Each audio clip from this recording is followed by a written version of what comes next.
Yo, what's good, everybody? Today is November the 12th, 2024. Most gracious and Heavenly Father, we thank you, God, for yet another opportunity of prayer. We thank you, God, for allowing us the gift of seeing another day, oh God. We just thank you, God, for your mercy, your grace. Most of all, we thank you for your love. We ask you, God, that you will bless and look after all those that are affected by the fires there in New Jersey, New York during this time, oh God.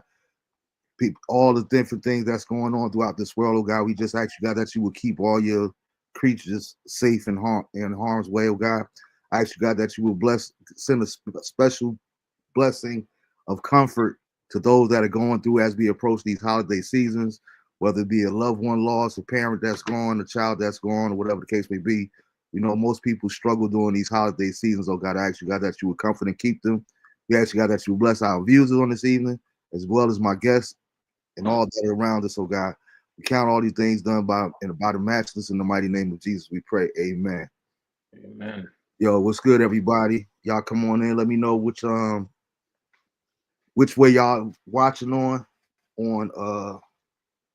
whether it be Facebook or the YouTube channel. And again, and please, if you haven't done so already, please, if you're on Facebook, go to the Marvin Bennett Jr. Show page on Facebook and follow that so that we can get that back up and running so we can share on there. I don't have enough followers right now to stream on there, so that's why I'm on my personal page. But I do want to go strictly on that page and not my personal page. So I'm asking that you guys will go over there and follow. And if you haven't subscribed to the YouTube channel, please do so as well. It's the same information, the Marvin Bennett Jr. Show on YouTube. Help us get that up. We got all the previous shows on there. I think we up to like 250 episodes that's Wow. on the channel that's ready for everybody to go watch old content, have good laughs and what have you. So please, yeah, thank you guys for all the continual support. I appreciate you guys. Like I said, I can't do this without you all. Um, we're gonna keep it light tonight. Happy born day to everybody that celebrated over the past 2 weeks. I didn't write the names down, what have you. I want to send my special condolences and my prayers to my Deliverance Evangelistic Center family, to Mark Turner, his daughter, and all the family on losing his wife Rebecca on this within the last 24 hours or so. You know, our prayers are with you. Know that we really care about you. We really love you, your family. If there's anything that we could do, just let us know, and we gonna be there for you. But my condolences to you and your family. I want to say happy anniversary to one of my favorite couples, my little bro and sis, Michelle and Eric Norwood, who's celebrating 8 years of marital bliss on this previous weekend. So congratulations to you guys.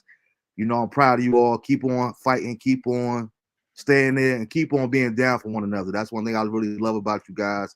There's nothing like seeing a couple that go hard for one another. You know what I'm saying? So I'm really proud of you guys. Keep on fighting, keep on sticking together, and just keep on growing together. With that being said, we're gonna jump right into the show. I want to introduce to some. Most of you guys already know him. There's no first time visitor here. This is my big bro. You know, means a lot to me. You know what I mean? Oh, before I even introduce him to, congratulations and salute to all the veterans out there that's watching. Veteran Day was yesterday. We're gonna get into a little bit of that too, but I want to say thank you guys for your service. Thank you guys for all that you've done and the sacrifices that you made, whether it's your time, commitment to family, just for the betterment of us as U.S. citizens and keeping us safe and fighting for our freedoms. You know what I mean? That we take for granted so many times. But thank you all for your service to the men and women that have served in all across all the different branches. You know what I mean? So yeah, shout out to you guys and salute. But like I said, I got my big bro, Dr. Kevin Danley, straight from the streets of Newark. Yes, sir. What is it? What is it? It's 6 degrees now. Like magna cum laude, this everything else you name it. Like Bar always say, one of the smartest people we hands down know.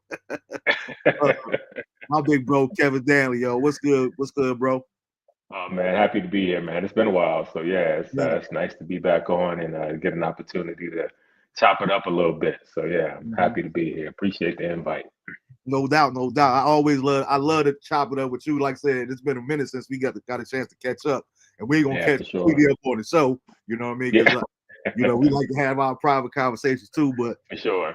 I thought leading up into the new year, we really only have 4 more weeks left in 2024. It's like it just just evaporated. The whole year just went by so fast, and it's like I kind of wanted to keep it light as we close out the year. You know what I mean? I've been trying to do informative things. I've been trying to do positive things and different.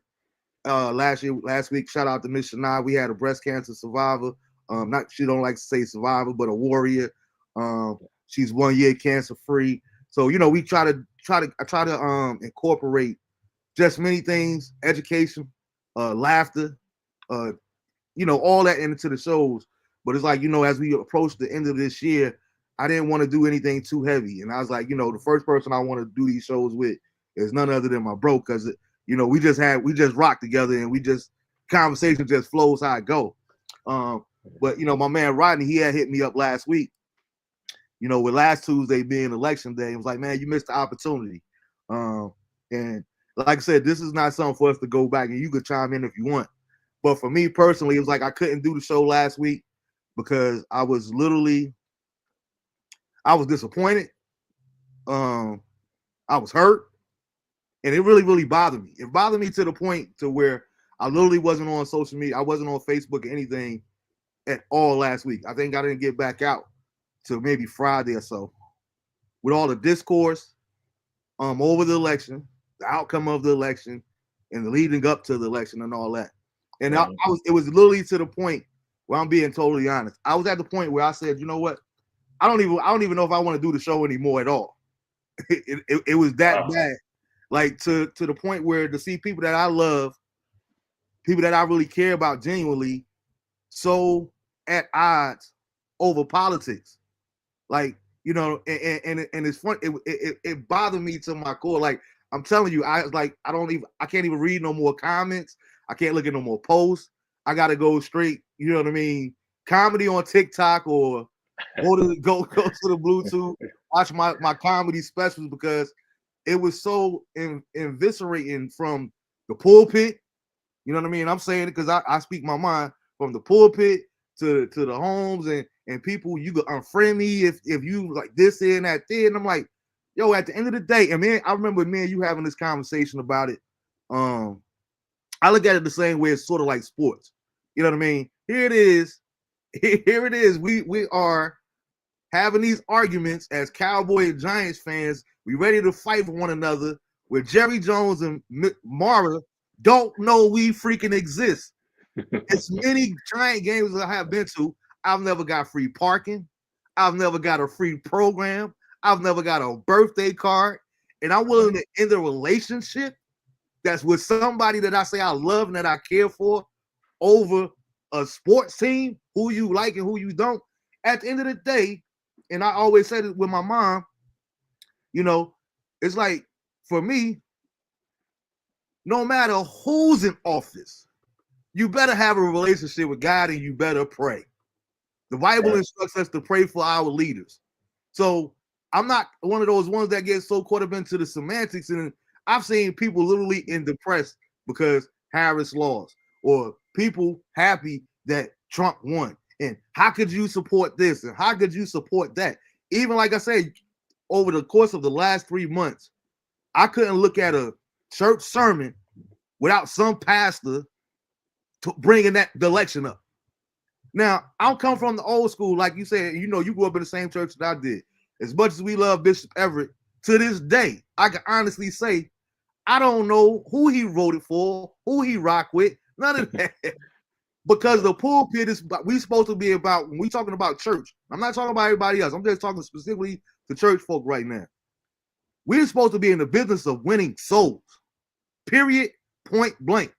You know what I'm saying? I don't need to know whether my pastor or my spiritual leader is a Democrat or a Republican. Now, we having a personal conversation and it comes up, so be it. And I think Chris Rock had one of the best jokes ever years ago when he talked about it. I want to get back to those days where we don't even really talk politics like that. You know what I mean? Me personally, like, he was talking about how you be at the water cooler at work and people like, yo, man, who you voting for? Hey, man, listen, man, that's too personal, man. Don't We don't talk politics. Don't get in my business like that. That's too close to home. Now back to last night, I was about to have anal sex with my wife. you know what I mean? Like you can talk about stuff like that, what you do in your bedroom, but you wasn't talking about politics.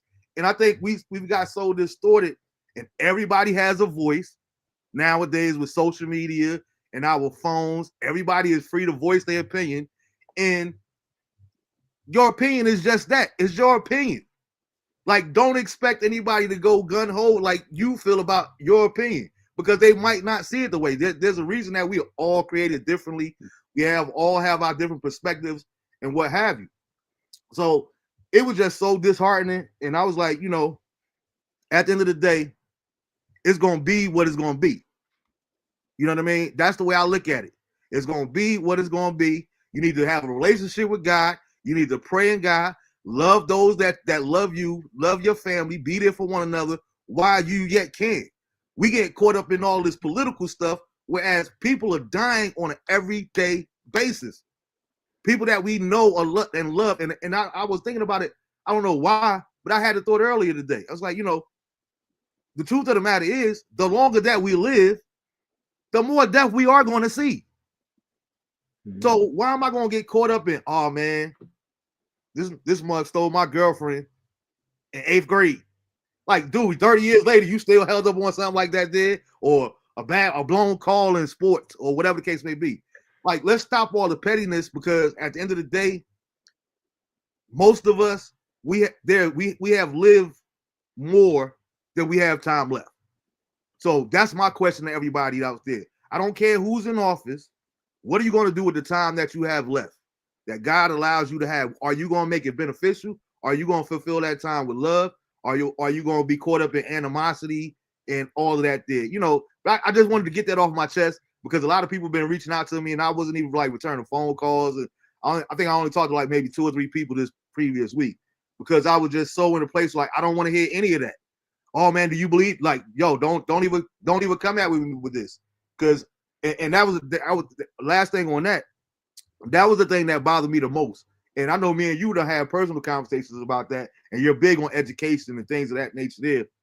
But people, a lot of the times what people say is, when they want to passive aggressively kind of lead your thought process or guide you, what they say is, I'm not telling you who to vote for.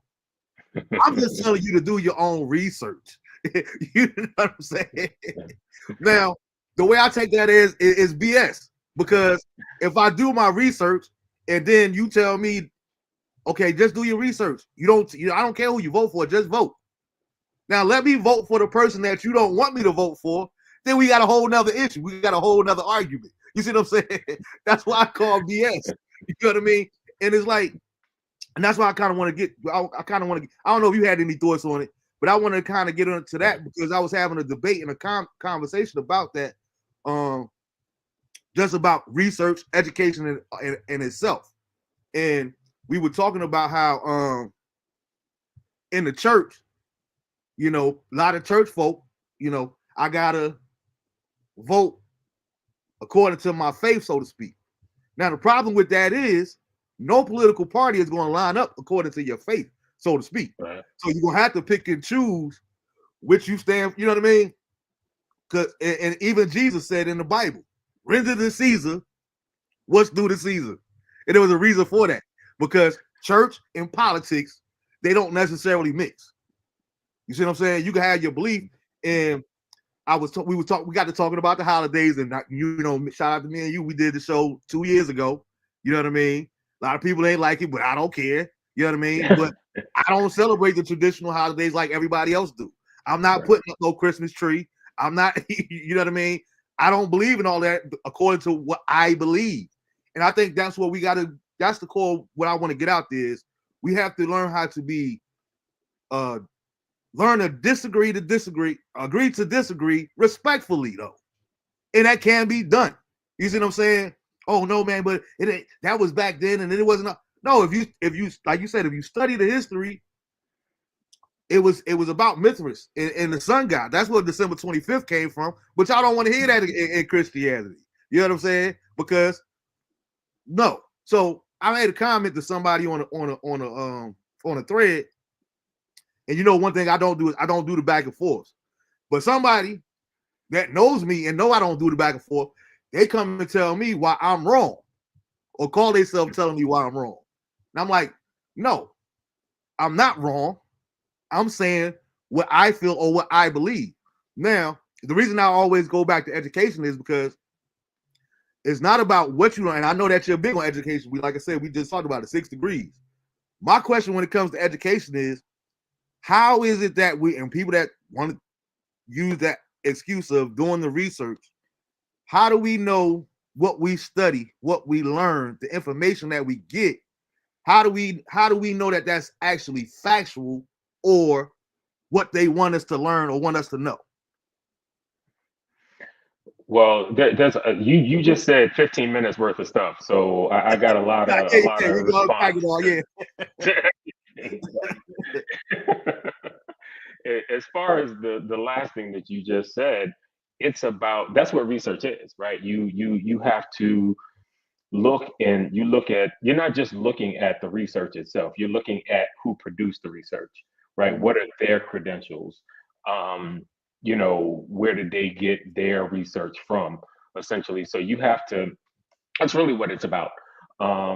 You have to look at all sides of everything, right? And when I was getting my PhD and doing a dissertation, like that's one of the things that unfortunately so many people, when you talked about people not doing the research, most people don't know how to research.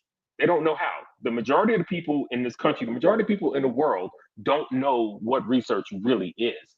What Mhm. most people do is called confirmation bias, right? You tell them to research something and they'll go and they'll Google something in a way where the only information that's going to come back is the way is their thought processes, right? Mhm. That's what's going to come back. Like if they think if they don't like Trump, they may Google something like,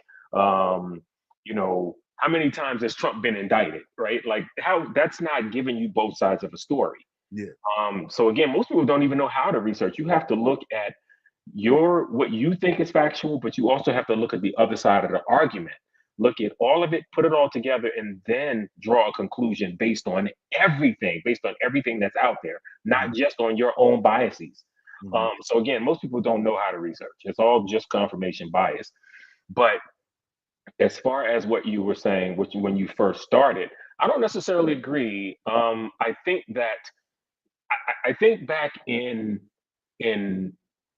before 2016, let's say, before Trump came about, with regards to running for office, it was easy to disagree with someone politically and still be friends, right? I mean, I would have debates and discussions with people, when I was in the military or whatever, and they were on the other side of the aisle, essentially. Like, but we weren't talking about things that were existential, existential necessarily, right? We were talking about things like, you know, maybe you agree with gun law controls and I don't, or maybe you agree with school vouchers and I don't, right? Those were important things, but they're not things that's necessarily going to or shouldn't end a relationship because we disagree.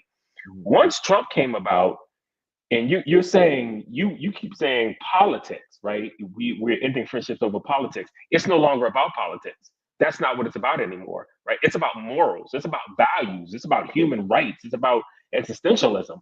And so for me, I'll be the first one to tell you, when he first ran in 2016, I ended a lot of relationships.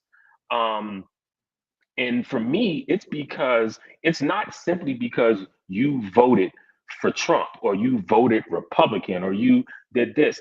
For me, it's about morals and standards. It's not just about policies anymore, Mhm. right? And so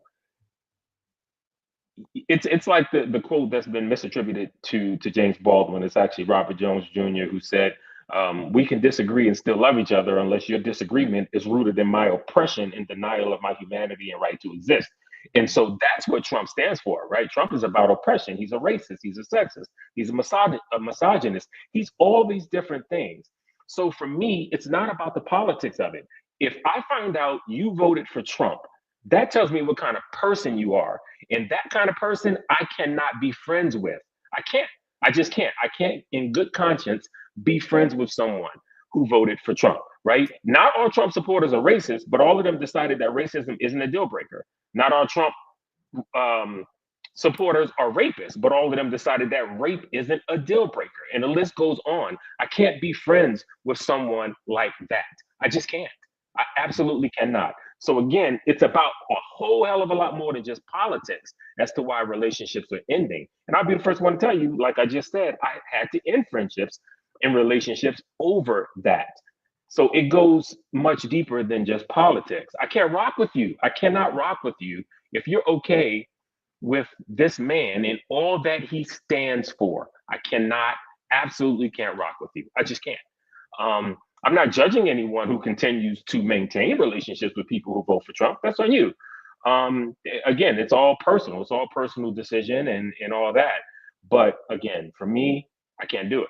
I just can't. I can't. If you voted for that man, I cannot rock with you because of everything that he stands for. It goes way deeper than just his politics. Way deeper. It's about his morals, which he has none, right? And so again, if you voted for someone like that, you're saying that's okay. That's okay. You're more concerned with maybe your wallet and your pocketbook than you are my very existence. And I also think that with regards to, I agree with you on the fact that I think way too many people um, have, they speak on, everyone has a platform now, right? All these celebrities and even non-celebrities, everyone has a platform to talk about politics or whatever. But my problem with that is, right, everyone has the right to speak their mind, to say whatever they want on whatever platform they want. Just like I have the right to not pay attention to it or not even go out to the platform and pay and get Exactly. on that Yeah. platform. But my biggest issue with it is not the fact that people have platforms. It's the fact that way too many influential people have platforms and they don't research. They put faulty information out there. And it's gotten to the point, the news has been doing it. The news has been doing it anyway for years, but it's Yeah. gotten so much worse since Trump, right? We're at a point now where there's no transparency because all of the people who own the media companies are people who are like Trump for the most part, right? There are right wing people who feel a certain way, they have a certain agenda. And so that's the agenda they're pushing on media. And so now it's becoming to the, we've gotten to a point where people don't know what to believe. They're not going to research for themselves, unfortunately. So all they do is listen to the news, and the news is completely skewed one way. And so if you're not listening if you're not doing the research yourself and all you're hearing is this, well, then that's probably all you're believing, right? And so we're at a point now where there's no more transparency. And when there's no transparency, there's no accountability. And when there's no accountability, there's no democracy. And that's where we're headed in this country. And so I think that um, I think a lot of what you were saying is we think times are different. I think in the past, you're right. Um, everything that you talked about, the way things used to be, they were that way, and it was fine to be that way then. I personally don't think it can be that way anymore. I just don't. I think we live in a much different time. And I think that, to your point about preachers, I think that preachers, because of the times that we live in now, I do think preachers have a responsibility to use their platform if they're using it responsibly, right? If they're putting out the correct information and not just going based on what I feel this way and I feel that way. And again, that's the problem. Many of these preachers aren't doing that. They're just, black people, most black people tend to be democratic, right? That's just how it is. And so they're not really doing any real research and not giving the right information to their parishioners. And so that's where I have the problem. I do think we live in a time where preachers should be speaking out about politics because we're at a point where it's not just about politics. It's no longer like, okay, well, no matter who gets in office, things are just going to be status quo. We are now in a point where, with Trump getting in office, and not only him getting in office, but now the Republicans have also gotten the House and the Senate. So the Republicans control the White House and Congress as a whole now. So that means he has carte blanche to do whatever he wants. No one's going to check him. There's no checks and balances. And we already know about Project 2025, right? So again, this is going beyond politics. What this man is going to do is going to drastically change how we live our lives going forward, right? We're talking about giving cops the no longer prosecuting cops no matter what it is they do, right? So now cops are already shooting black men and black women at will and barely being prosecuted. But one of his plans is to not prosecute, to just exempt them from being prosecuted no matter what they do, right? So now they're really just going to be able to go out there and shoot black folks and not have to worry about being held accountable for it. So and that's just one example. But our lives are about to change drastically in this country with him being in office. And so I don't think anyone has the luxury of just sitting back now and not saying anything and just feeling like, well, it's just politics as usual. It's not. It's not. I don't know that people will truly understand how life is about to change for us in the next 2 years. And I say 2 years because in 2 years, there'll be another vote again, at least for House of Representatives, Senate, and stuff like that. So there'll be an opportunity, maybe, for Democrats to take control of Congress again, and then there'll be checks and balances. And for the record, let me say, I'm not a Democrat or Republican. And in fact, my values align more with the Green Party than it does anyone else, quite frankly. But I also, and so when I talk about one party having control of everything, I don't think any one party should ever have complete control. If a Democrat is the president, then for me, the Republicans should have control of Congress and vice versa, because that's what checks and balances are. If you have one party ruling everything, that's problematic. That is problematic. And in this case, when Trump is the president, a man who is a known misogynist, racist, sexist, xenophobe, all the other things that go on, he has the ability to do whatever he wants. He's going to put Supreme Court justices in place that are going to run the Supreme Court for the next 30 years. What he's about to do for the next 2 years, at least, maybe even 4 and beyond, is going to set us back so many years, more so than we've seen in our lifetimes. And that's not a guess. That's not even my opinion. I promise you, that's what's about to happen. He's already said it. It's not like it's not been told. He has told everyone what he's going to do, right? And those things that he's planning to do, or it's not going to bode well. It's going to be really bad for not only Black people, but anybody that's part of a marginalized group, whether it be women, whether it be Muslims, whether it doesn't matter. He is about to take us back to the 1940s. And so for me, it's no longer like it used to be. The times that you're talking about, it was all good. We knew that, no matter who won, yeah, we may not like it, but, hey, it's going to be what it's going to be. Most things, for the most part, are going to stay the same and nothing's going to change. This is unlike anything we will have ever seen in our lifetime. And so that's why I think you see the things that you've been seeing with this election. Mm-hmm. And a lot of it, to me, and I'm not saying that you're wrong. I'm not saying that I disagree. I think a lot of it too is, literally the Bible unfolding. Like it forewarned us that things are going, you know what I mean? Yeah. I think things are just playing out the way that it's going to be, which is why I always stress you have to have a relationship, whether it's with Allah, whether it's with Jesus Christ, whether it's with God Almighty, whoever your higher power is, you need to tap into it and get a real connection and a real relationship with that. And I know a lot of Christians like, dude, how are you going to say something like that? Because I respect the fact that everybody don't believe in Jesus Christ like I do.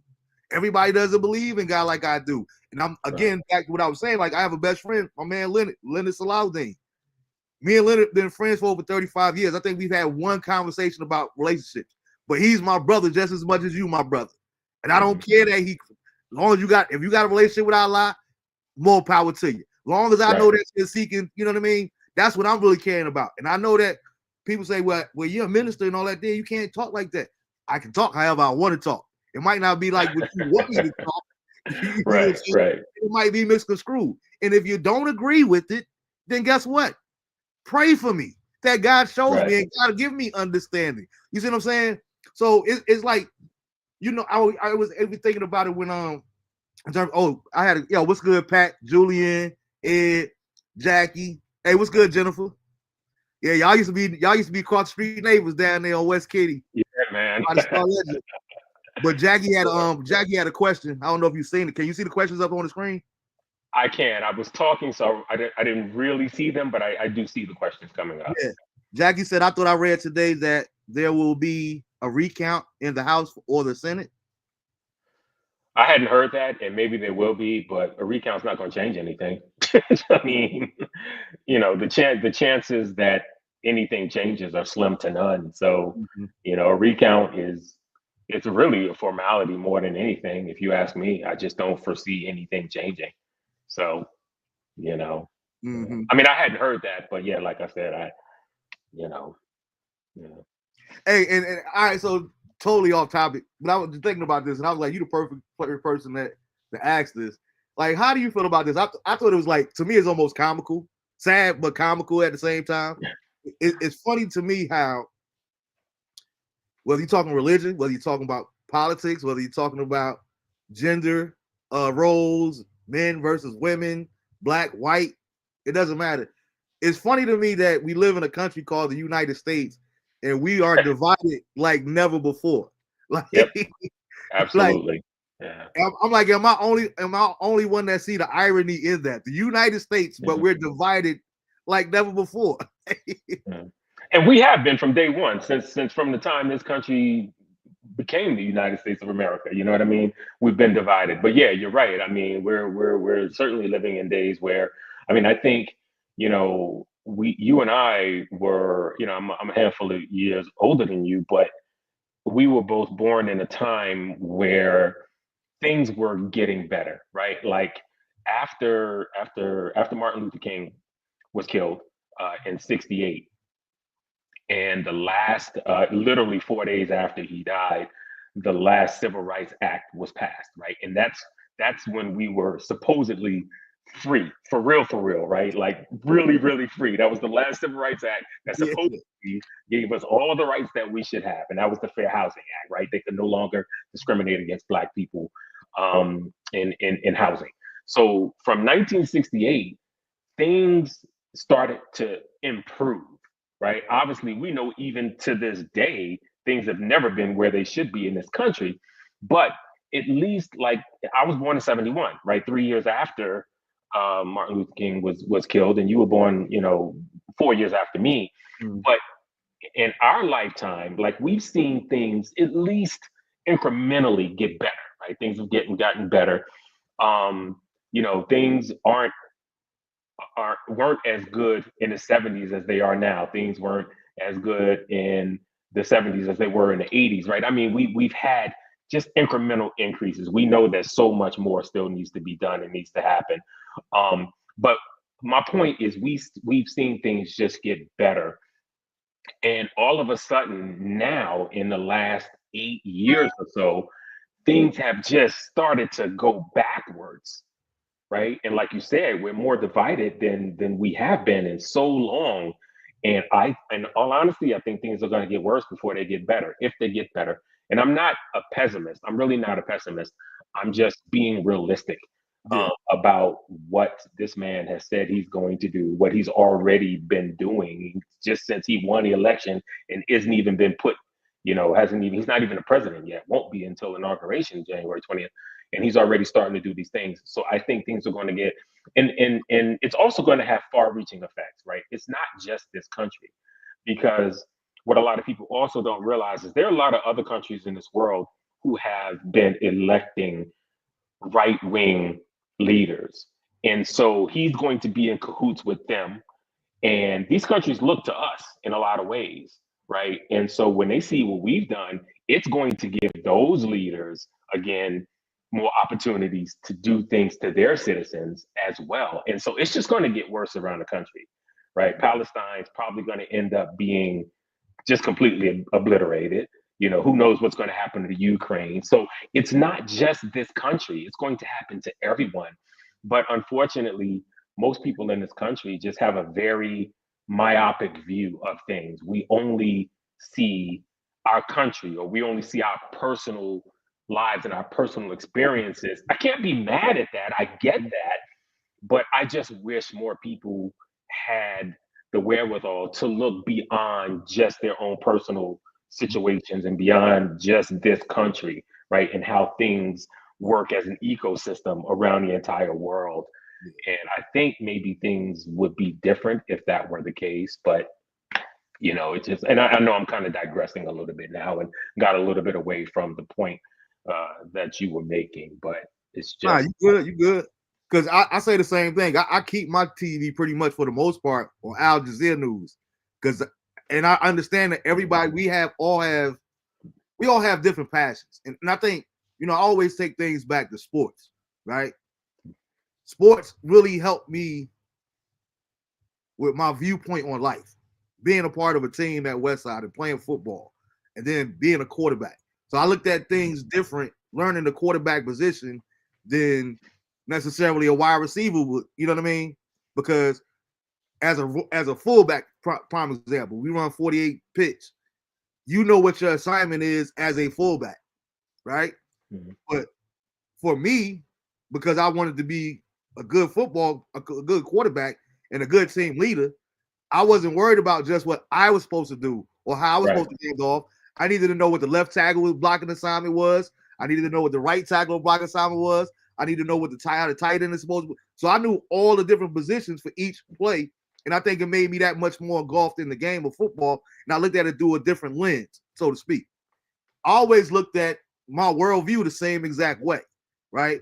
And I honestly, like I said, we all have different passions. We all have different things that we care about. But for me, I've always, and I'm glad you on, because like you said, you're 25, you retired military. You know what I mean? And I always felt about the military, and I thank people for my service. I thank God for the life that you've been afforded through the military. You see what I'm saying? And other ones that I love too. But it's like I've always looked at America like like in terms of an analogy, like the schoolyard bully. You know what I mean? It's like Yeah. when we started in third grade, every day, give me your lunch money, give me your lunch money. He got 5 kids that they take out lunch money. You know what I mean? By the time we get to 8th grade, I would think that one of us would say, you know what? I'll take one on the chin, so to speak, pause. But if all 5 of us jump on him, he might get our lunch money, but you're gonna think twice about he get us again. You know what I mean? And I've always, call me crazy, I've always looked at America like that there. Like I tell people all the time, you don't see no Yugoslavian base here in America. You don't see no French base here in America. But we have a presence everywhere in the world. So I'm more scared of all the outsiders, so to speak, these other countries, how they feel about us in America, than I am Mhm. about necessarily what's going on in America, because they are the threat to me. You see what I'm saying? From Right. that mindset, you know what I mean? Let's look at it from outside. You know what I mean? It's hard when Right. we are part of. Sometimes, like your driver's side mirror will tell you some things might not be in your vision because it's too close. You know what I mean? Objects might not appear. And I think sometimes as Americans, we so caught up in here, we're not talking about that. Me and you, my man Monty, we did a show 2 years ago on the whole Mhm. Ukraine and all that did. People, oh man, Mhm. why would you do a show on that? Because it matters. It Not matters. It only that absolutely matters. that is Yeah. going on right here, like he's like was it Dr. King or Malcolm X? An injustice anywhere is an injustice everywhere. You know what I Yeah. mean? Just because it's not a part of my everyday life, I need to care about what's going on, especially if I call myself a true believer and a Christ believer, because there's Christians on that Right. world too. Even though they might not be as far as few believe, we are all God's children. So I need to care about what the atrocities that's happening to them unjustly, the same way I care about the ones that's going on here in America. Yeah. Yeah, for sure. And to address Pat's, I see your question there, Pat, and I agree. I think a lot of people thought that we had progressed with Obama's election, but to be quite frank, I feel pretty strongly that we are where we are today because Obama was elected, and that's not an offense on to him or anything like that. But what happened was these white nationalists, these supremacists, which a lot of white people in this world, in this country, once Obama was elected, there were a lot of white people who were like, wait, how did we get here? How did that happen? How did we get to a Here. point where we could allow a black man to be president? And then around that same time that he was elected president, it came out that by the year 2042, white people would become the minority in this country. So when you put those two things combined, from that moment on, from 2008 up until today, where we are now, we got here because they started planning where we are now and where we're about to head for the next couple of years. They've been planning that since 2008. To ensure that we don't get another black person in the White House, and to ensure that white people don't become a minority in this country. And so this here we are right now.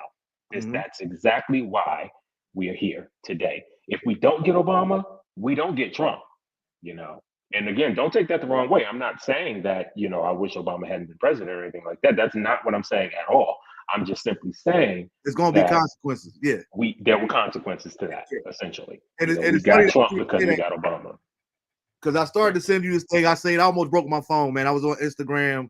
I think it was Saturday to Sunday, and I was watching this piece where I think it was a clip from a reality show. I'm not sure, but it was a young Asian kid talking to this older white man, and I think that's why I said it was a reality show. I want to say that they was living. I almost sent it to you, but I couldn't send it to you. But I'm listening. I'm trying to be objective and listen wholeheartedly. But when he gets to the part where he say, my forefathers and my parents, when we built this country, like, I don't even want to build anything. No more. I put that in the comments too. I said, no, you ain't build nothing. People ain't build nothing. But here it is, you're openly saying that you're scared that the white man is going to become exempt. So you're more fearful of that than blacks being treated equally in this country. You're more concerned about that than, you see what I'm saying? And it's like, we're in an era, and I look back at it, because I always say, and it's not an ego trip, but God deals with me in a different level. I know my gift of prophecy and things of that nature there. Some things God gives me to share with people. There's some things he gives me to be aware of, so I know how to pray. And usually the last show of every year, I usually share what God gives me for the upcoming year. When I looked at the last show from 2023, I said, I don't know what it's going to be. And y'all can go pull it up if you don't believe me. It's out there on the YouTube page. But I said, the year of 2024, God is showing me that a lot of things are going to be brought to light. It's going to be a year of exposure like never before. And we have to be prepared, because a lot of the things that we're going to see is we're not going to believe that is real, but it actually is real. From soon as I posted that, I think it was the 24th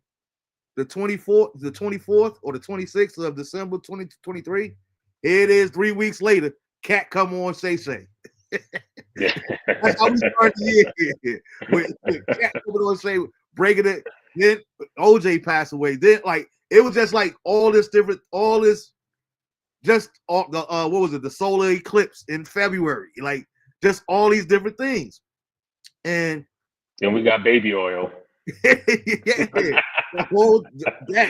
whole fiasco and things of that different nature. It's just been like, and what I think what it did for me personally was, you know what? I had to start self-examining my personal relationships, right?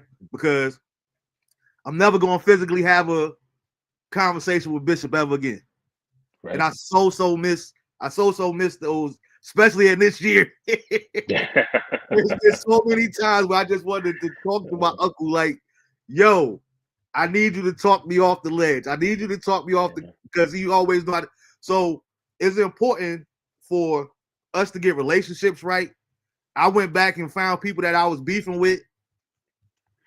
You know what? Look, my bad for any part I played in the neglect of our relationship. You don't want to proceed forward. I totally understand. I get it. But I want you to be a part of my life again. You know what I'm saying? That's from females to my male friends, to teammates, people I went to high school with, all that there, because I think it's that much more important in this thing, because the more, like you said, since Obama, we're going to find out more and more. One of the things that God really helped me with on a personal level was is a passage in scripture where it talks about the blind man, right? And it talks about how the scales were removed from his eyes. Now, can you imagine, if you've never seen before, how painful it's going to be for the first time you get to see? And you have to learn what colors is. And like, I would imagine, even though you're happy to see, I would imagine it's a painful thing. I looked at life like the same exact way. So one of the things that I always say is, when people show you who they are, please believe them. Like, stop wanting to see people for what we want them to be, or they could possibly be, but for who they are. Yeah. And if you could love them for that, you know what I'm saying? We don't have to get along. We don't have to get, like, my coworkers used to always get on me about that. I'm like, yo, I do my 8, I hit the gate. I don't come to work to make friends. If we get along, cool. If we don't, we don't. Like, my family, the people that I came up with, those are the ones that matter. I got to make sure that, hey, Kev, yo, did I do anything to offend you, bro? You know what I'm saying? Those are the checks and balances that I need on my personal life, because, like I said, I think that it's important that we value those relationships that God has placed in our lives for such a time as this. We need educators like you. We need comedians like me, because we're going to have to learn. We're going to have to laugh. We're going to cry. You know what I'm saying? Everybody has a role to play. Right. I think so many times within the body of Christ, we think too church-minded as opposed to kingdom-minded. Those are two different things. Those are two different mindsets. Like he said, we're supposed to be building a kingdom. The kingdom ain't, the gardener ain't tripping off the food taster. He get to sit inside and eat all day. Like, worry about what God called you to do. You know what I mean? And find out what that is and live it to the best of your life. Because no matter who you are, myself included, whether you're talking about Michael Jordan, whether you're talking about Tom Brady, whether you're talking about Mike Tyson, you're not going to please everybody. Nobody in baseball history has ever batted 1,000. Ever. You see what I'm saying? So why are we getting so caught up in people pleasing and wanting to be liked and to be loved and all that there? I don't care. Like, my pastor, he told me, you got to stop saying that. But I'm like, it's the truth. I really don't care. You know what I mean? Because the only thing I got to do at the end of the day is please God. I want to live a life that's pleasing to him at the end of the day. It don't matter if I'm pleasing all of y'all and I'm not pleasing him. Right. Then what's the point? You see what I'm saying? So I think it's like a mindset readjustment that we got to have sometime. I don't even know how I got into that, but Drew said, yes, because Trump had his hands in our election. He elected again, and we know what's up. He got his boy Pompey down here now for 2 days. USA is linked with the other countries, so the president of the United States is important to other countries. Yeah, because Drew down in South America. So, yeah, you know, he's down there. Where you at, Drew? Guyana, right? So they got their whole thing that's going on down there. Like, and I know that you, like you said, Kev, you don't just worry about what's going on here. I've seen some things there where the Venezuelans was sneaking in their country. They got the whole border patrol issues going on down there with people, the same situation, bringing all these illegals in, giving them money, but the citizens right here, you know what I mean? Like, so what are we really doing at the end of the day, man? It's like, I don't even know what to say when it comes to that. Pat said, I have switched to BBC. Anything away from here. Exactly. I feel you, Pat. Hey, what's good, Dorothy? Pat said, we will never see another POC in the White House in our lifetime, and probably not a woman. On point, nephew. Yeah, I don't like I said, I don't get it. I agree. I don't see it that way either. Not to say that it can't happen. And you know, you know, that's one thing that we that's why we don't really talk a lot of politics, because me and Kev, Like one thing about it, like my best friend Rodney too, he always say that. He's like, yo, Marv, my right hand man. This is my brother. He's like, but me and Marv, we usually disagree 80% of the time. But it don't change the relationship. You know what I'm saying? Right. Yeah. Right. For me, it's like I know how you feel and I respect it and all that there. It's just for me, when it comes to the whole political thing, I think it's all scripted. I think it's all smoke and mirrors. I think it's a false illusion. I tell people all the time, and I can say it now because I ain't got to worry about losing my job. But after 9/11, when I worked at the airport, like I tell people all the time, like you're no safer flying today than you were before 9/11. But to give you a false sense of security, they can, you know what I mean? They take your water bottle over here so you could go cross over and pay $8 for a bottle of water over here. You ain't got no problem with doing that. You used to have to be there for 2 hours early. Now you got to be there 4 hours early. But it gives you a false sense of security, but you're no safer. Like you're no safer flying today. Right. So I don't want to be the bearer of bad news. But you're not up security like they tell you that they did. That's just the delusion that they want you to believe. That's the picture that they paint. You know what I mean? I always try to tell people the same thing. The news. We were talking about the news earlier.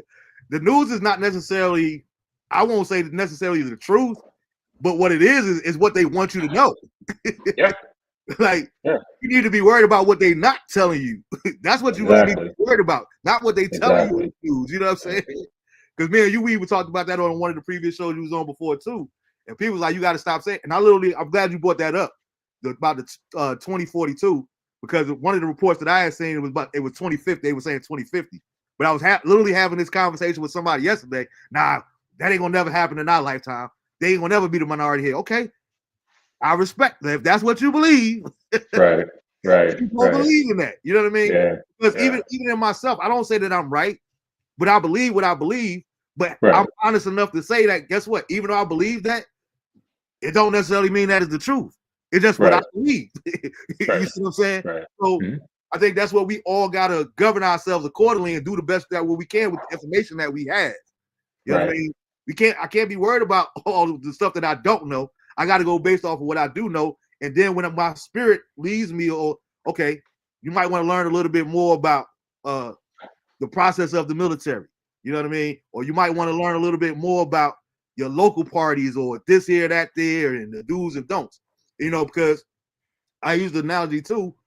It's like in church, and I'm not using nobody in particular, but I've been in some of those backdoor meetings.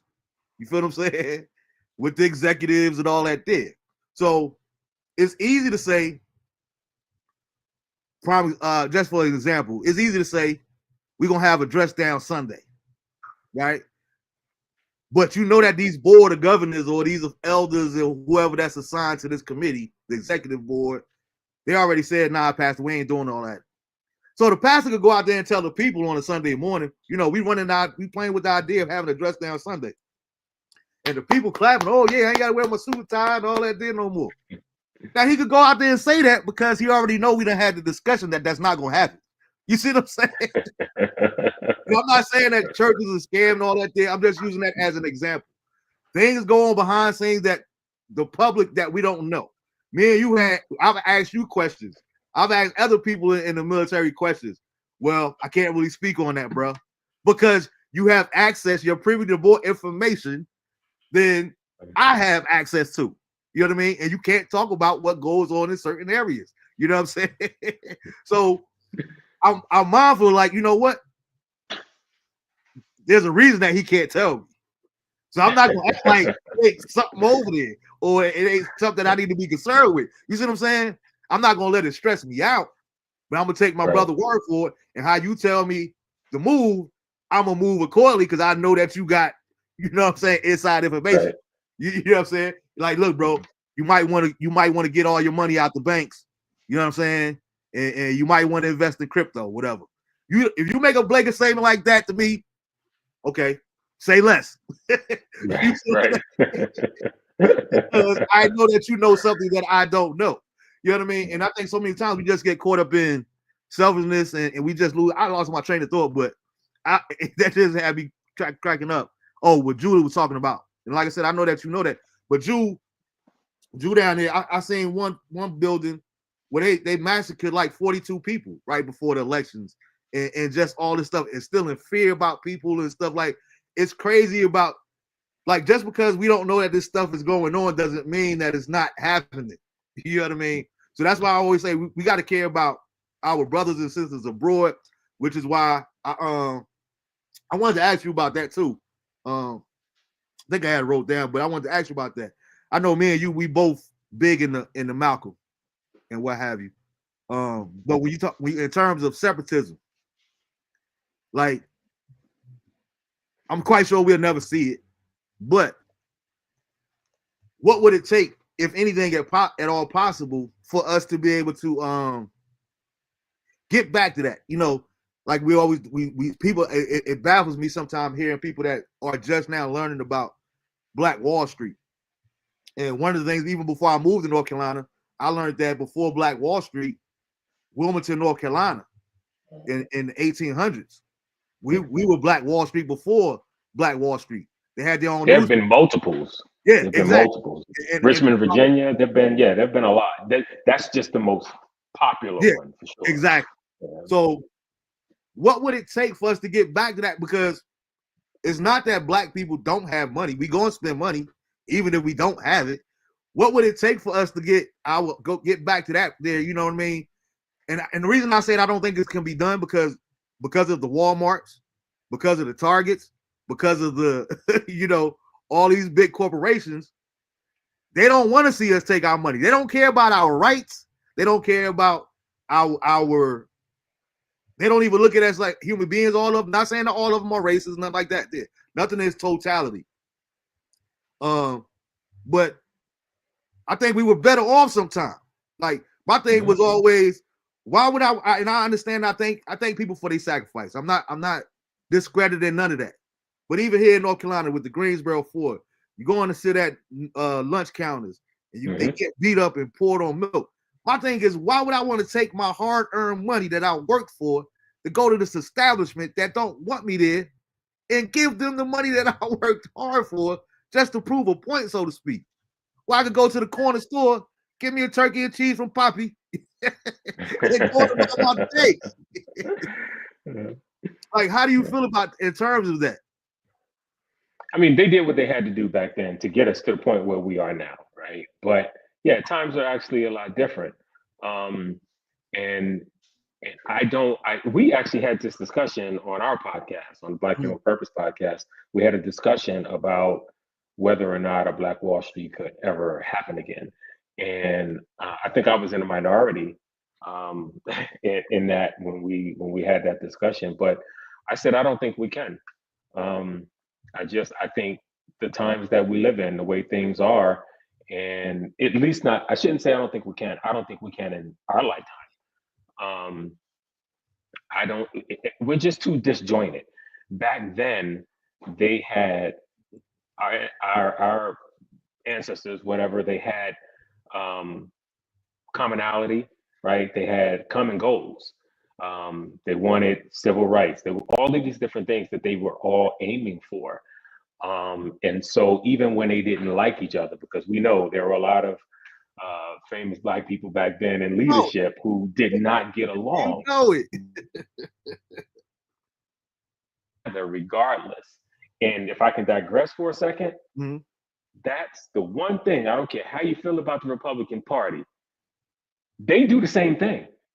They do the same exact thing. Most of them don't like Trump. Trump don't like them. They don't get along within, but they had that common goal after Obama got in office and after that census came out saying that white people would be the minority by 2042. They had the common goal of ensuring that they do not become the minority in this country. So whether they like each other or not, they are sticking to each other and sticking with a plan, right? Unfortunately, no other group is doing that for the most part. Well, I shouldn't say that. That's not true, because there are, you have Jewish people who they stick together, so forth and so on. But Black people, we don't do that. Black people don't do that. We're all over the place. And so, yeah, we don't have leadership within the Black community the way that we had back then. You don't have the Malcolm X's and the Martin Luther Kings and the, whoever else's that we had, NAACP and WEB and everybody else. And apologies for only naming men just now. My apologies for that. I just realized I did that. But we don't have that anymore. It's every man for himself, every woman for themselves. Like there's no, so yeah, how can we do that when not only are we fighting against each other, but we're also still trying to fight against the machine, right? The system, the systematic and institutionalized racism and everything that's built into that. So we always had that, but at least when we were fighting together, we could overcome some of it. You can't overcome it when you can't even get yourselves together. You can't organize, properly. So yeah, how can we ever get back to that point when we can't organize? We can't get it together as a people. And what do you think that is? Do you think it's? I think you mentioned selfishness, but do you think that's the primary thing? I think it's a lot of things, honestly. I don't know. I don't know that you can point to just one thing. Yeah, that's one of it. That's certainly one of the things. Yeah, there are a lot of different things that you can point to as to why we are where we are. And a lot of it really has to do too with the fact that I think we've gotten to a place where we've gotten beyond like the generations that are coming up now, and we're talking about Gen Zers and millennials, and even to some degree, maybe some of the younger Gen Xers, but more so millennials and Gen Zers. And I'm just talking specifically within the Black community. We've gotten to a point where those times have gotten further and further away, right? Slavery, Jim Crow, civil rights. Exactly. We've gotten further and further away from that, and we seem to have made it, so to speak, right? And so when they're not really understanding our history, right? Younger Black people don't truly understand our history. What reason do they have, I guess, in their minds to feel like there needs to be some sort of come together, some sort of kumbaya, right? We've made it, right? We're doing well. We're this, we're that, even though we haven't made it, quite frankly, yeah, we are better than we were when I was born and when you were born, but we still haven't made it, right? The generation, the wealth gap is still huge between the Black community and the white community, right? We haven't progressed near enough, but again, they don't see it that way. The further away we get from those times, the harder it's been for people to understand and recognize where we've come from, where we are, and how much further we still have to go. But I tell you what, with Trump as president, that's going to change. I think that's going to change. And that's the thing I be trying to get Christians to understand the most, like I said, for the most part. You don't have to like it, but one, thank God Almighty that He kind of forewarns us of these things in the end times and how it's going to be. So if nothing else, if you take nothing else away from this, to your point, the one thing Trump is going to do, we're going to have to get united because we got to come together and figure something out. I don't care how you feel about this. If so, even if it was for the wrong reasons, He's bringing us together. He's playing His role in the big scheme of God's plan. You see what I'm saying? I'm not saying that Trump is a man of God. That is not what I'm saying. But when you read the Bible, guess what? Nebuchadnezzar is in the Bible also. He was an evil man. Nimrod was you see what I'm saying? They all had their role to play in God getting the glory at the end of the day. And so I'm glad you said you hit the nail on the head, because I say it all the time. And I'm not saying it because you said it, but I say it all the time. Like, the farther we are from a thing, the easier it is to change the history of a thing. Yeah. Like, Mari ain't gonna like it, but I be laughing at these watching some of these games now, and they show the different numbers. Michael Jordan, he averaged 33.9 a game. Like, dude, when Mike retired, Mike averaged 28 a game. 5 years after he retired, it was up to like 29.1. 10 years later, it was up to 30.3. You see what I'm saying? The farther you are, like, I watched some of those games. Mike was getting buckets, but it wasn't like, you know what I mean? So that's, and when you do that, like, to prove your point, that's how you can have somebody like, I love him to death. That's how you can get somebody like Anthony Edwards. Like, Them jokers back then couldn't really play. They ain't had no like Magic would have never made it in our league. How can you even say that when you don't even know the history of the game? You never seen these Right. people play. You can't go on. You can't judge nobody, a whole person's a Hall of Famer at that career based on some clips that you pulled up on YouTube. Right. You see what I'm saying? So to your point, I believe that, and I think it's a gift and a curse. I think it's one of those situations where you can't win from losing. Because one thing I do say is when it comes to in terms of the young people, I think racism is becoming more less and less, so to speak. Like my kids, first of all, like you said, it's nothing like we didn't live during the time of our parents, but things got a little bit better. Then my kids, like, they ain't tripping on, like, you know, your father could be the president of the KKK. Little Joey, like, yo, that's the way grandpa get down. I'm not subscribing to that. They free thinkers, you know what I mean? So I think that's a benefit of it too. But what are we going to do it? Because at the same time, we also have this, I don't know where they get it from. I don't know how it came about, but the sense of entitlement. Now that I'm 16, where my car keys at? Like where does this sense of entitlement come from? Because from us, I was an old man before I had a car. I had to figure it out. You know what I'm saying? I'm either walking, catching the bus. It might be times my parents might give me a couple of dollars for the bus, and I choose to walk just so I can stay that $2 or $3 to have in my pocket. You know what I'm saying? So, it's our fault. Yeah. It's not their fault. It's not the fault of the millennials and the Gen Zers. It's our fault. It's the way we raised them. We raised them based upon how we were raised. We didn't want them to have to go through the things that we went through. And so, as a generation, Gen Xers, our generation raised our kids in a way where we kind of gave them everything, right? And I'm not saying every single person within Gen X did that. I'm just saying, as a whole, that's how millennials got to be the way they are. It's why they have the sense of entitlement. It's why they don't have much resiliency. It's why the suicide rates amongst them is so high. They're not resilient, right? They were given everything. And again, that has to do with how we were raised. Every generation is a product of the generation before them, right? And so we were latchkey kids, right? Our parents were the first generation where you kind of saw, baby boomers were the first generation where mom and dad were both working, right? It was no longer just mom. Traditionalists, the moms were at home, right? Raising the kids, raising the baby boomers. Baby boomers were the first generation where moms were leaving the house, mom and dad both out of the house if you had both mom and dad at home. And so in either case, whether you had mom and dad at home or mom or dad at home, our generation, we were mostly home, raising ourselves to a great degree, and so a lot of things that took place in our generation caused us to raise our kids, the millennials and the Gen Zers, the way that we did. And because of that, they are the way they are.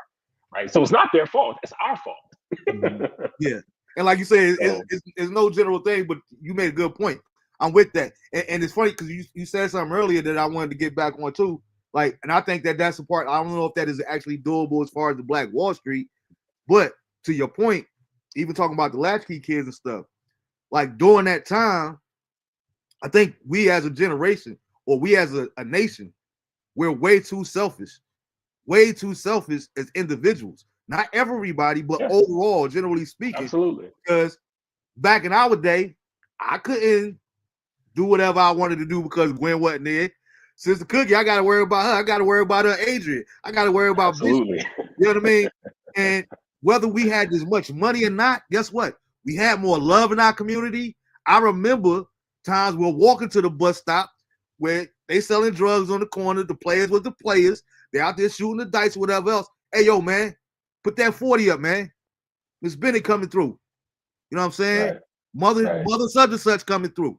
Like it was a different level of respect.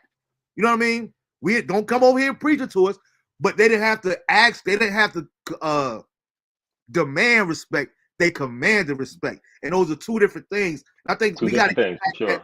Don't you talk to my kid like that? Who you think you are talking to my kid? You don't discipline my child. You tell me about it. But if you just as ratchet as your child, like, why would I think that you're gonna do anything about it if they learning they ratchet behavior from you? Right. Make that make Right. sense. Yeah. Like, so I think, like I said, I think we need to all get back to the community and being a part of our blocks was our blocks. You know what I mean? We didn't have prevalent gangs like that. You know what I mean? But it was more or less about the whole community. One thing about my grandmother, rest in peace, they talked about it at her funeral. My grandmother was tight when she moved from New York down here to North Carolina. You might walk in her house and we looking at each other like, who that? Like, they got a Right. full plate Right. to eat. Right. Like, she didn't Yeah. turn nobody away. You know what I'm Right. saying? She never met a Yeah. stranger. You know, we don't have that no more. Don't be parking in front of my house. You know, Right. like, you know what I mean? It's like, come on, Yeah. man. Like, are we really winning? And I think too many of us, like you said, as a whole, are selfish. We need to get back to we talked about it earlier, and I was joking, but the Mexicans and the Republicans, look, if 15 of us got to stay in this one house, so we buy one house and then we buy another house, that's what we gonna do. You know what I mean? Whereas we trying to look like, I was watching this dude the other day talk about, I forgot, I can't think of his name, but he said, why would I want to be walking around with a 5,000? Why would I want my woman walking around with a $5,000 Gucci bag as opposed to just having a plastic bag with $5,000 in it? Right. Right. Right. You see what I'm saying? Right. Like, our Too mindset, concerned. bro. Yeah. Too concerned with looking rich than actually being rich. Exactly. You know. So yeah. Um, Yeah. It's. I would love to see that too, but I just don't think that. I don't know that we'll see that in our lifetime. I'm hopeful. I mean, it would be great, but yeah, I don't know that that'll happen. So Yeah, that's a good point, Jack. Jack said I was dumbfounded by all the people of color who voted for the orange man and all the women who voted for a man that, in my opinion, wants to take women into hands made to tell future, taking away the rights of women and possibly our daughters and granddaughters to have saved our own bodies. Just unbelievable. And I get all of that there, and I'm not saying that you're wrong, but here's the thing. Like I said, smoke and mirrors, right? As many as abortions, and Kev, you can chime in on this if you want. As many abortions that goes on in our neighborhoods, that was never a problem. But when you factor in the fact that, like Kev said, 1942 is the timetable, they were going to become extinct. We can't have that. We can't have these white women out here. We don't care if y'all black people go get abortions, but we can't have these white women killing unborn people because y'all gonna mess up the demographics in the population. So we got to put an end to that. Like, it ain't just about, like, it's a hidden objective behind the scenes, in my opinion. You know what I mean? With the I overturning of Roe think versus that Wade. I think they play to Jackie's point that she just made in the comments there. I think the reason that it's sad but not necessarily dumbfounding, I guess, is because of exactly what we've been saying a lot already tonight. The fact that census came out saying that white people would be the minority by 2042. Mm-hmm. So white women as a whole, obviously not saying all of them, but as Yeah. a whole, they chose whiteness over womanhood. They chose whiteness and patriarchy over their reproductive rights, Mm-hmm. right? And so that's why it's not necessarily. I mean, it's sad that that's the case, but surprising, maybe not necessarily. To the point of what she was saying there. And as far as what she said about people of color, that was, they talked so much about, all of the black people that were going to vote for him. They were, parading around, a handful of, celebrity black people or whatever, and made it seem like so many black people were going to vote for Trump. And that's just not the case. I do agree that to me, it should have been 0% of black people, 0% of women, 0% of Latinos, right, that voted for him. But Yeah. the numbers were low. It Mm-hmm. really, I mean, first of all, what, 7% of black women? Like, it was 91% of Mm-hmm. black women that voted for Kamala, right? He only got 7% of black women, and he got something like 14, 15%, I think, of the vote from black men. So it wasn't near as high Yeah. as what they, tried to make it seem it was going to be. Black Mm-hmm. men voted for Kamala at a rate of something like 78% or whatever it was. So it wasn't that high of a rate for him. But again, it should have been 0% for him, in my opinion. So, And then we can't leave out the elephant in the room. Truth of the matter is, black or white, you got a lot of men in this country that just simply ain't voting for a woman. Point blank, absolutely, period. no question about it. What your And it's platform sad. is, yeah. That's a whole other demographic that they're not factoring into that. Some women like, It yo, really some is. men are like, yo, I'm never, I don't care who she is. I always try Not to gonna tell do people, it. Yeah. the proof to me was that when Hillary lost, like if we talking about if politics is real, which I'm not getting that whole thing, but she was definitely more qualified. And like you said to your point earlier, like make that make sense. This is why I always call it a farce. Like, because I think back, like you said, the 2016 election when Trump first went in. This dude hijacked a whole party. You couldn't find out one Republican to side with this. Like, how did he even become the representative? He literally hijacked the whole party. Yeah. Yeah. For the reasons that we stated, though. For the reasons that have been stated. That's why he was able to. That's what I'm saying. If we didn't get Obama, we never would have gotten Trump. Yeah. We never would have gotten Trump. It wouldn't have happened. She was They'd have been definitely like, qualified. man, please. Whether you like her or not, she was qualified for the job. But a lot of people again said, I will never vote for a woman. Like, and I don't see it in our lifetime ever seeing a woman. If I was just watching a piece. Oh, as a matter of fact, with the piece that you sent me. What they say? What the old boy say about Atlanta? He said, "What has it been 11,000 representative, and there's only been 70 women of color in it's Congress ridiculous, man. in the history of this, out of 11,000 people. Like that's crazy." Yeah. Yeah, it's ridiculous. And what's so funny is, man, when you think about, I just point out one, I mean, obviously there are many things I can say about how ridiculous it is that you have so many men who think that a woman can't or shouldn't run a country.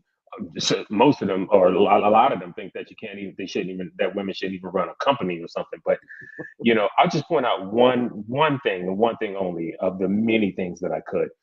When you look at the statistics from COVID, when COVID first started, the countries who did the best, who had the least amount of deaths, and in fact had very few instances of death from COVID, something like, and it's been a while now since I looked at the stat, but I want to say something like the top 10, or at least like maybe 7 of the top 10 countries who fared the best during COVID were countries led by women.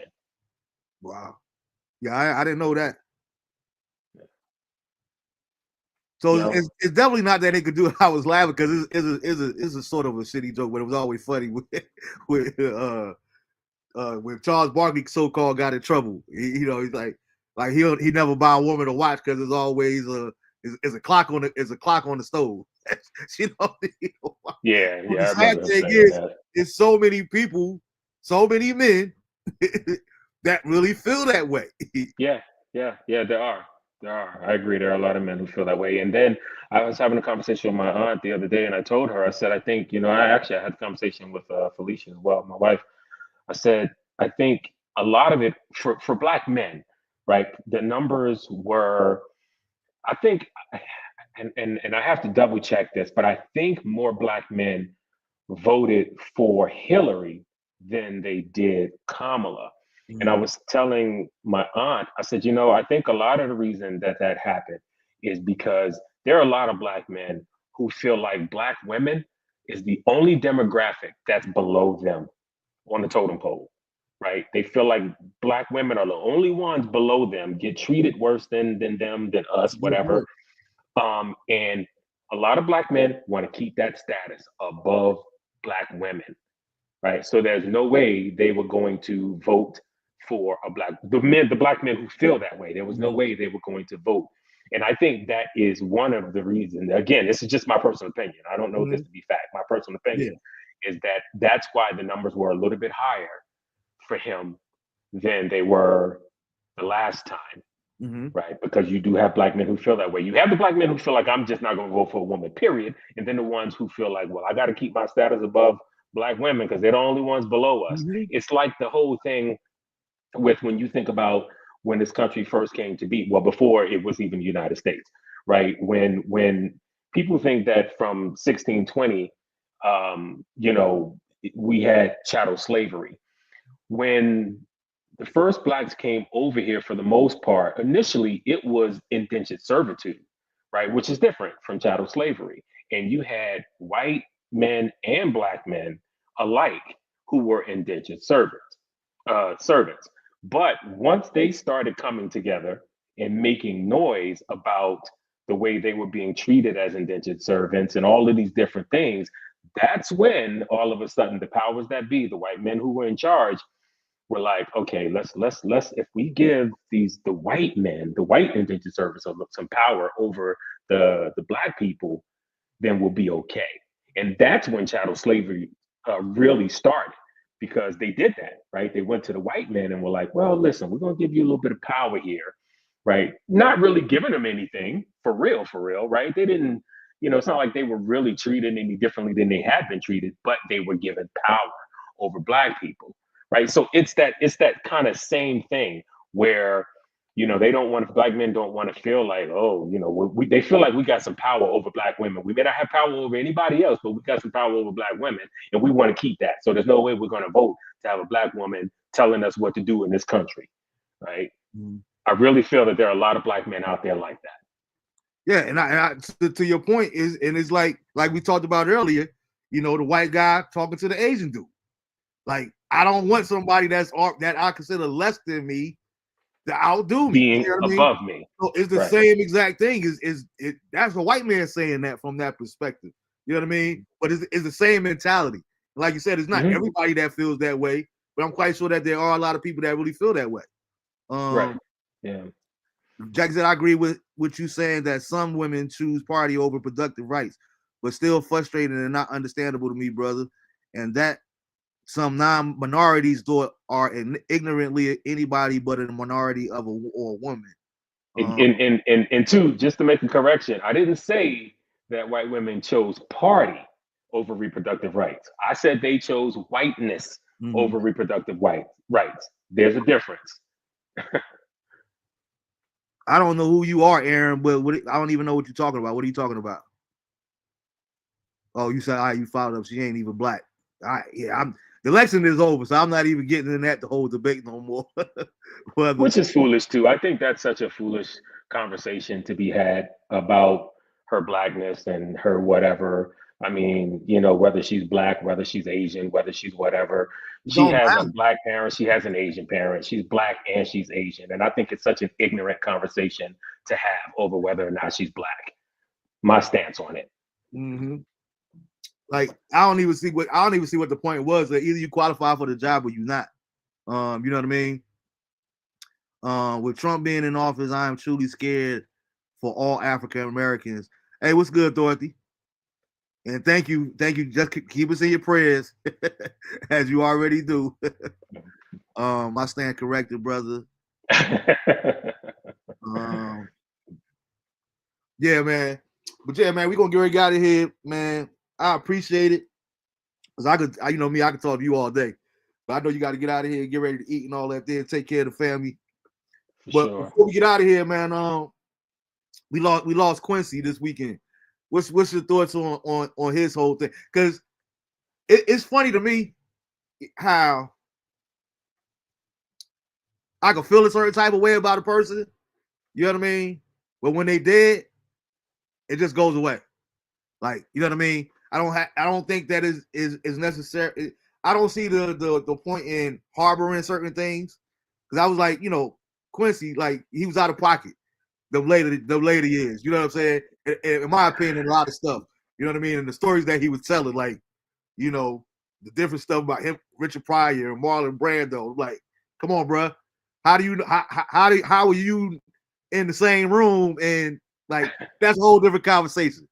But Right. really speaking, I have always said that if we had to, you know, I remember learning in elementary school or high school about the different time capsules. I always thought that was a cool concept. You know, you bury the time capsule and, you know, they dig it up 50 years later or 100 years later and look at all the artifacts and stuff like that there.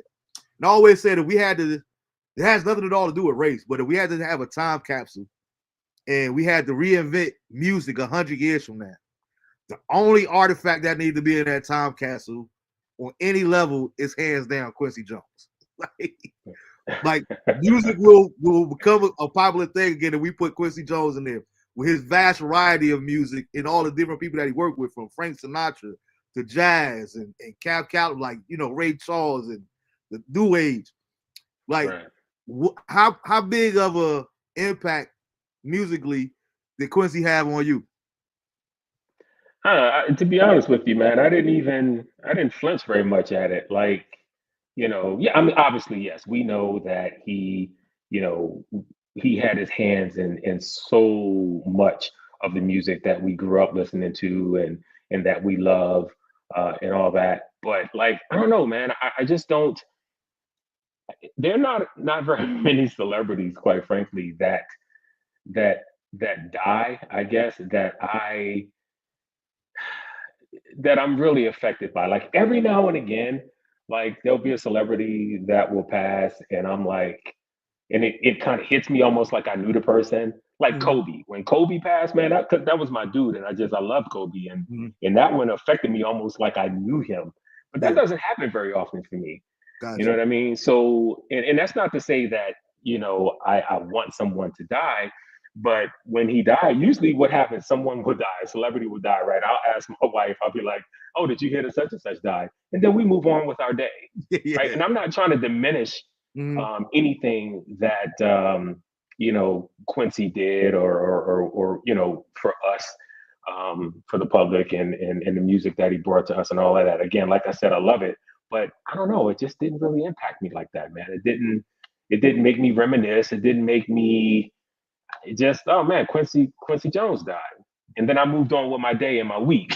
You know what I mean? And I hope that doesn't come across as harsh or dismissive or anything like that, but I just haven't really given it any thought, to be honest with you. Yeah, how you feel. You know what I mean? So yeah.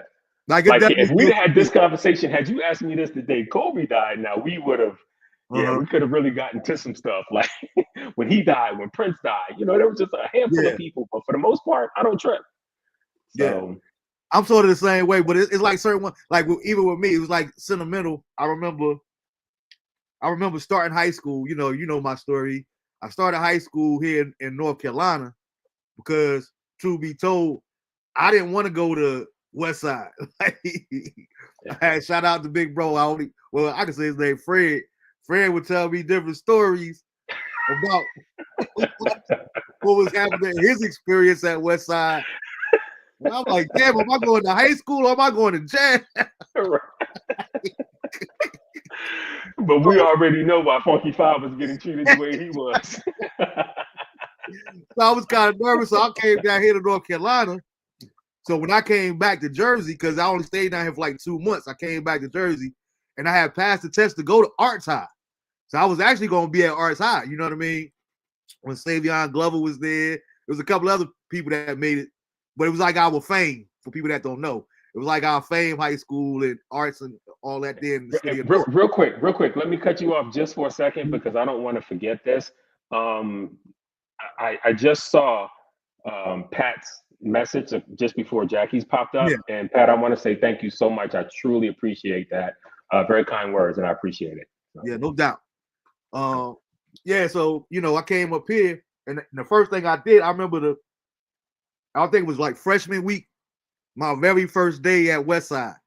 And I seen them, we had our cafeteria on the 3rd floor.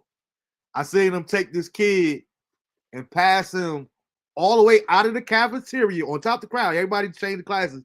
They passed him from out the cafeteria, down the stairs to the 1st floor, out the door. This is my first experience at Westside. So I'm like, oh my God, yo. In this freshman week too, I got to find out a way to get on and popping. I'm the church drummer at the time, and Westside didn't have a band. So I signed up for band. You know what I mean? I got to play the trap set because we didn't have a full band. So I'm playing a regular drum set. And this one, Arsenio Hall is popping. And, you know, he used to, Chuck, give me some funk. And we had this talent show. And I went out there and did my Chuck leg in the crowd. Oh. So cats be like, yo, that's the kid that was on the drum. That was the kid. The rest was history. I jumped on the football saying the rest was history. I was solidified. But I brought all that up because the very first song that we learned how to play was Killer Joe by Quincy Jones. Like, and that's what that was like when my love for jazz came, you know what I mean? And I can hear Killer Joe. Y'all know how I feel about John P. Key, but John put through a little bit in one of his songs a couple years back. I'm like, see, John get it. John know music. I know that's Killer Joe, but it had a lasting impact on me because of that experience.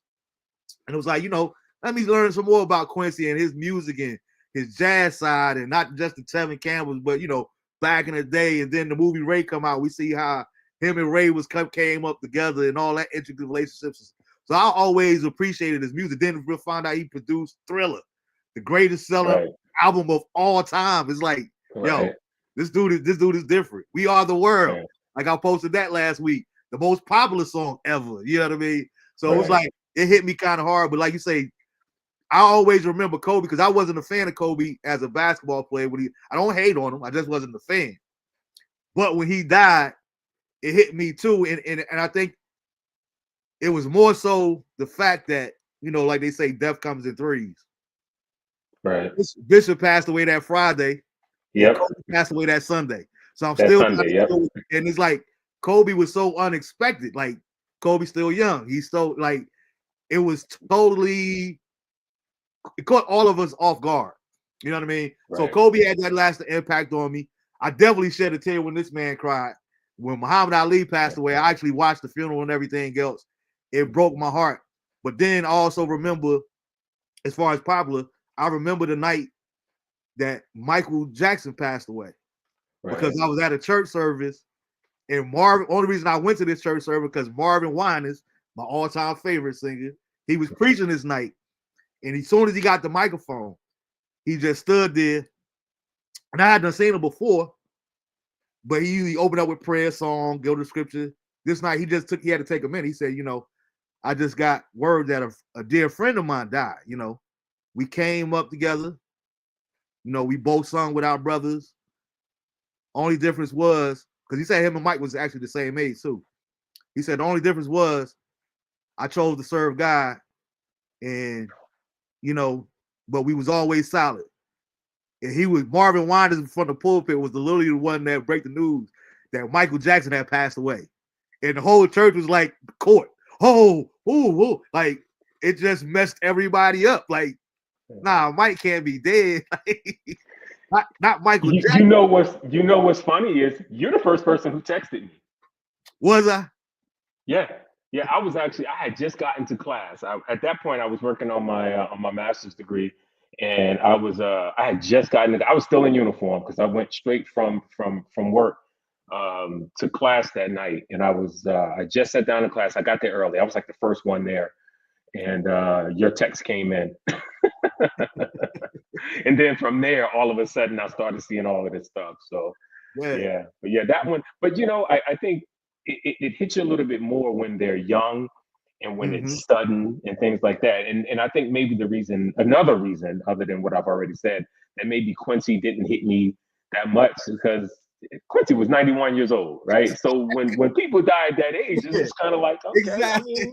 Hey, yeah, that's and I always say that. So, because I'm that type of person too. I'm like, me personally, and I'm not knocking on wood. I'm not, I ain't ready to die, but I don't necessarily want to live to be 100, 107, all that. They're like, do you know how much heartache and heartbreak that you done live through when you live that long? How many people you have lost, children you lost, brothers, sisters, parents? Like, that's a lot to bear, bro. Right. Like you say, it's different. And like you said, Kobe was so young, but then it really broke my heart, and I really felt for him, even not as a fan, when I realized that it was other people involved, not just other people, but his daughter. Right. Yeah, absolutely. Yeah. If that don't touch you, you do have no heart. You have no heart. But to know that he died on the way to a game for his daughter, and I always say that, and we're gonna get out of here, but I always say what we're seeing happen in the WNBA now, and all this traction that women's basketball is getting across the NCAA and the WNBA, what have you, we would have seen this earlier had not Kobe died, I believe. I Because agree, because you know how Kobe he was a rocks for definite women's advocate basketball. for women's Yeah, basketball. yeah, You know what I mean? absolutely. Yeah, I think yeah, that, it kind of he would have pushed that envelope further, and it would have been that much more. But it was like it took a person like of Kobe's statue to say, no, we need to bring attention to this. Like you said earlier, no, you can feel how you feel, boo. But from my perspective, I have to let people know what it is when it comes to politics, what it is, you know what I mean, from my standpoint, because that's your responsibility. That's what God created you to do. You see what I'm saying? And we thank you right. for it. We thank you for being obedient for that. But I do believe that the women's game would have been progressed a little bit further than just now if Kobe had still been here. I actually could And have I seen agree him with be that. the commissioner of the Yeah, because WNBA. he rocked for women's basketball hard, more than I've seen anyone else do it.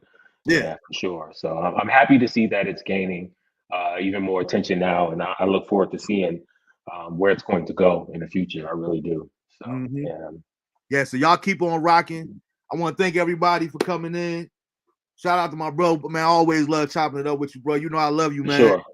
Love you too, You have bro. anything you wanted to get out before we get out of here?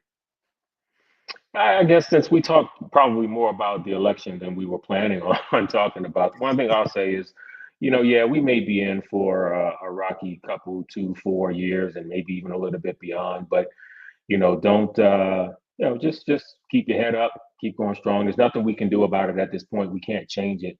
So just keep doing what you do to try to whatever your calling is, whatever your role is in it. Just keep doing your part to try to effectuate change and make this country and make the world a better place. And don't stay down about it too long. It is what it is, and we just have to press forward. So. And look, if you can, in the near future, make some phone calls. I know you got the number to the red phone. Like, yo, can we please do something? It is a rhetorical question, but can we please do something? Now that we have a convicted felon as a president, can we please take felonies off of the job applications, please? Right, Can we right, please do that if we want to get a job? If convicts want to get a job at Walmart, your right, Applebee's right. or whatever else, can we please do that? Like, that shouldn't be totally irrelevant. That You would think, right? make it make sense, man. You living in the Yeah, matrix, bro. you can be a felony and you can't vote, but you can become president. It's Make it crazy. make sense, man. You Like, but can't. You man, what they can't. say? God bless America, man. I swear, boy, Yeah. we need all the blessings and all the prayer that we could get, man. It's absolutely crazy, man. But I love you, man. I love y'all. Thank y'all for hanging out with us tonight. Thank you for another great show, man. I love y'all. I'm gonna see y'all next week. Next week gonna be another good one. I'm gonna have some of my boys that I came up with in Westside. They're gonna come on here, and we just gonna have a good time leading up to the Thanksgiving holidays. But everybody always know that my prayers are with you. Like I've been saying on every show closing out since suicide awareness month. If anybody's out there going through and you need somebody to talk to, my line is always open. But if you don't want to contact me, the same way you would call 911 for an emergency, you could dial 988 and it'll be somebody there to help you. You do not have to think about suicide. You don't have to end it. Let somebody talk to somebody. Talk to somebody Sure. because your life matters and you matter to so many, even the people that you might not ever meet you. I let you know that we love you. We're here for you. So please get some help. Get the help that you need. And I'm praying for everybody as, like I said, as the holiday seasons approach. For those that this might be their first year without the loved one, their mother or their father, and it hits a little closer to around the holidays when everybody getting together, and then that one person is not there. So my heart and prayers are really with you guys as this season approach. So next week we're gonna laugh, we're gonna have some fun, we're gonna share some stories about back in the day. Statute of limitations on most of the stories gonna be over with. So we gonna have a good time, man. But I hope y'all all have a good weekend. Again, salute to all the veterans that have served this country. You yourself, Kev, we thank you guys for your service and giving us the safe place to live and to raise our head and make choices that people don't necessarily agree with all the time. Thank you for all of that, man. But I love y'all, and as usual, it's signing off.